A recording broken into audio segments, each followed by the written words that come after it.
अभी परसों मेरा क्या हुआ है, मैं आपको एक्सपीरियंस बता, दाल खोला गया, हमारे टूल टैक्स में कोई लफड़ा हो गया। मैंने डीएसपी सर को, मेरा नंबर है, मैं बोलूँगा तो नंबर शो कर दूंगा। मैंने उनको फोन किया कि सर यहाँ पे ये हमारे साथ में झगड़ा झुड़ी कर रहे हैं, बदमाशी कर रहे हैं, पैसा मांग रहे हैं एक्स्ट्रा, ठीक है, और 10-20 गुंडे बैठा रखे इन्होंने कि आप इसको थोड़ा पुलिस एक्शन लीजिए। उन्होंने बोला ठीक है मैं कॉल बैक करता हूँ। फोन काटा, फिर किससे बात की पता नहीं, कॉल बैक किया मुझे, मेरे को कॉल बैक किया, बोला कि आप एक काम करिए, ये ना एनएचआई का मसला है, उनसे कंप्लेन करिए।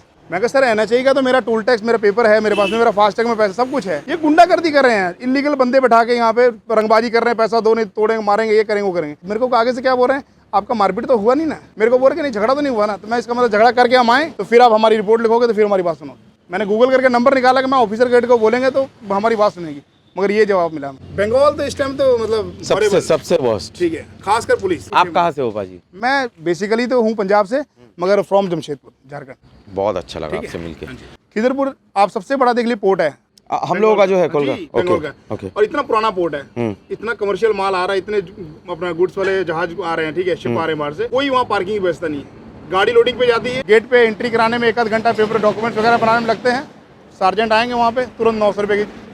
तो ये तो आपका कोई मतलब फॉल्ट भी नहीं है, कोई मतलब ना 900,000 रुपया, 2 स्लिप काट दें, 500 की 400 की। आप डल्लम पे खाली रात को आप 10 बजे से लेके डल्लम जो मेन नीचे सर्कल है ना, जो अंदर सिटी से आ रहा है और जो बाली के लिए रोड आ रहा है, वहाँ जो पुलिस वाले रहते हैं ना, खाली आप 2 घंटे रात 10 बजे लेके 12 बजे तक वहाँ खड़े रहो, वहाँ देखो क्या टांडव होता है रात को। जो व्हाइट यूनिफॉर्म वाले सार्जेंट इतने हैं ना, व्हाइट यूनिफॉर्म सार्जेंट्स नहीं है वो पुलिस वाले भी नहीं है, वो कुछ भी नहीं जो भी है, उनके पॉकेट चेक कर लेना, शाम को जाने टाइम कितना पैसा लेके जाते हैं।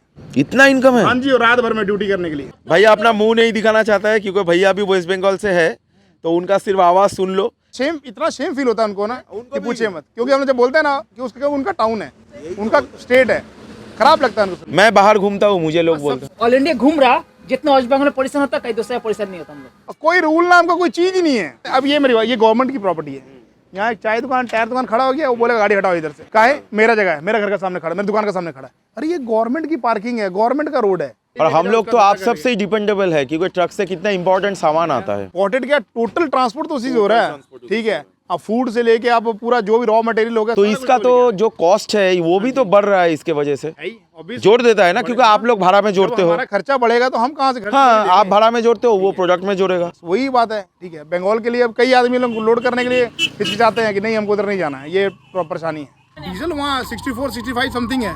कहाँ? भूटान में? भूटान में, और इंडिया से परचेज करके वो अपने पब्लिक को 64-65 में दे रहा है। बल्कि हम भी अगर इंडियन उधर जाते हैं गाड़ी लेके ना, हमें भी सेम प्राइस में मिलता है 64-65 में। और वो लोग तो खरीदता ही है इंडिया से। हाँ जी, वो जीएसटी फीएसटी का चक्कर नहीं है वहाँ पे, हमसे खरीद के हमसे ही सस्ते में दे रहा है।